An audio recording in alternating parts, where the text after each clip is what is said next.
मेघा अपनी सास आरती और अपने पति सुंदर के साथ रहा करती थी।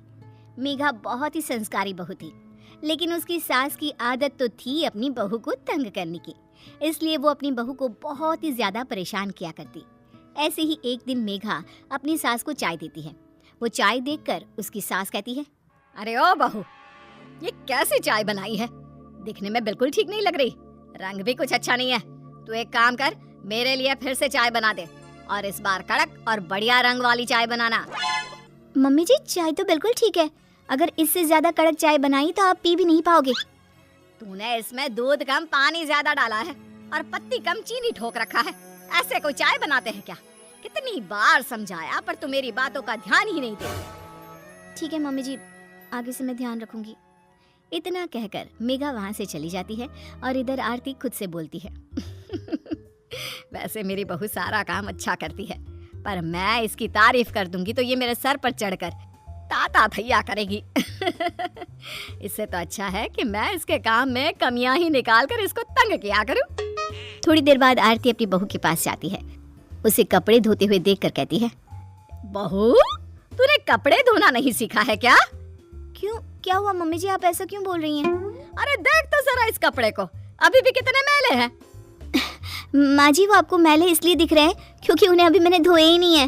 हाँ ठीक है, कोई बात नहीं, लेकिन मैं तुझे अभी और कपड़े ला कर दे रही हूँ, अच्छे से धोना। जी माँ जी, जैसा आप कहें। आरती उसको बहुत सारे कपड़े ला कर देती है। अगले 2 घंटे बाद आरती उसको आवाज लगाती है, मेघा, अब मुझे खाना पीना देगी या नहीं देगी? खाना बन चुका है तो लगा जल्दी से, बहुत भूख लग रही है। मेरी सासू माँ भी ना जीने नहीं देंगी मुझे। हाँ माँ जी, दे रही हूँ। इतना कहकर मेघा अपनी सास को खाना परोसती है। जैसे ही उसकी सास खाना खाती है अपनी बहू से कहती है, हाय हाय, कितना बेकार खाना बनाया है तूने। ऐसे भी कोई खाना बनाता है क्या?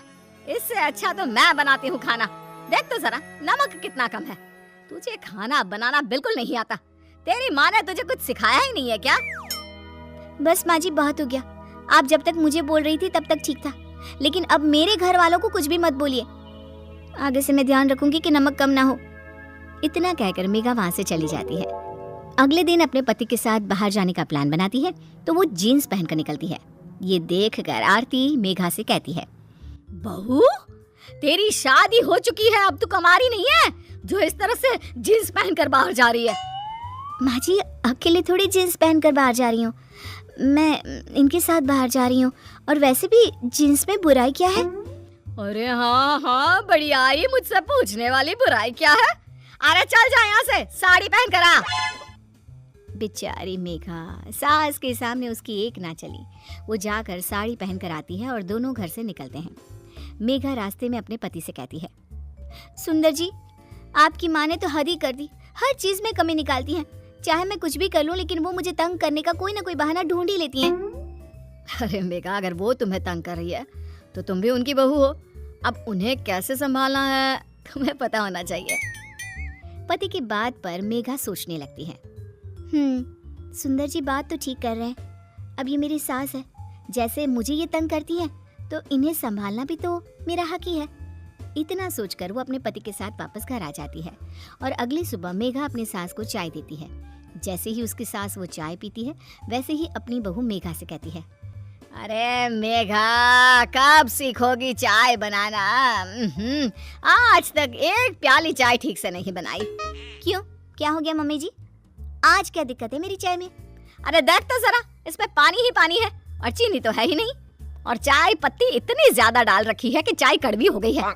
लेकिन मम्मी जी, पिछली बार आपको ही तो पत्ती वाली चाय चाहिए थी ना, तो आज मैंने पत्ती वाली ही चाय बनाई है। अच्छा चल ठीक है, तू जाके घर की साफ सफाई कर ले। थोड़ी देर बाद सास छत पर जाती है। वो देखती है कि उसके सभी गंदे कपड़े धूप में सूख रहे हैं। वो मेघा से कहती है, बहू, ये क्या, तूने गंदे ही कपड़े धूप में सूखने के लिए डाल दिए? अरे कम से कम इसको धो तो देती। अरे मम्मी जी, वो मुझे ना आज साबुन नहीं मिला, तो मैंने ऐसे ही पानी में डालकर सीधा धूप में सुखा दिया। ओहो, जब साबुन ही नहीं था तो इतनी मेहनत भी क्यों करी? मम्मी जी, आपको मेरी मेहनत की चिंता कब से होने लगी?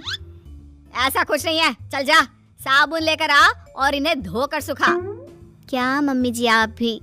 अभी तो मेरी मेहनत की फिक्र कर रही थी और अब फिर से दोबारा मुझसे मेहनत करवाना चाहती है। अरे एक दिन की तो बात है, यही पहन लीजिए ना आप। बहू की बात पर हैरान आरती कुछ बोले बिना वहाँ से चली जाती है।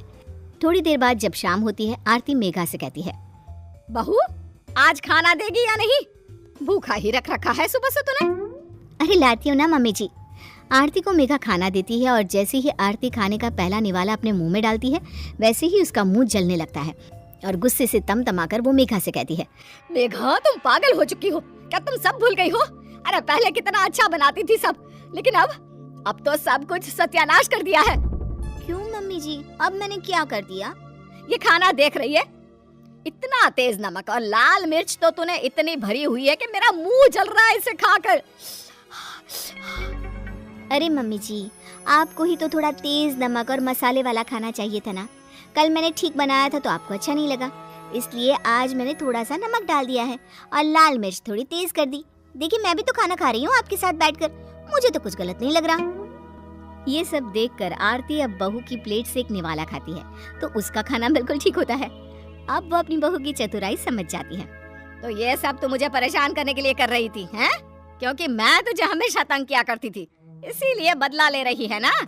अरे नहीं नहीं मम्मी जी, मैं तो बस आपके मुंह से सच्चाई निकलवाना चाहती थी कि आपकी बहू अच्छी है। बस आपको ही उसके काम में नुक्स निकाल कर तंग करने की आदत है। अरे मुझे माफ कर दे, मुझे भी तुझे इतना परेशान नहीं करना चाहिए था। आप क्यों माफी मांग रही हैं? आप तो मेरी माँ जैसी हैं और माँ बेटी के बीच नोक-झोंक चलती रहती है, तभी तो कहानी में नमक, मिर्च, मसाला सब बना रहता है। इतना कहकर अब आरती और मेघा दोनों हंसने लगती हैं और सास बहू की कहानी इसी तरह चलती रहती है।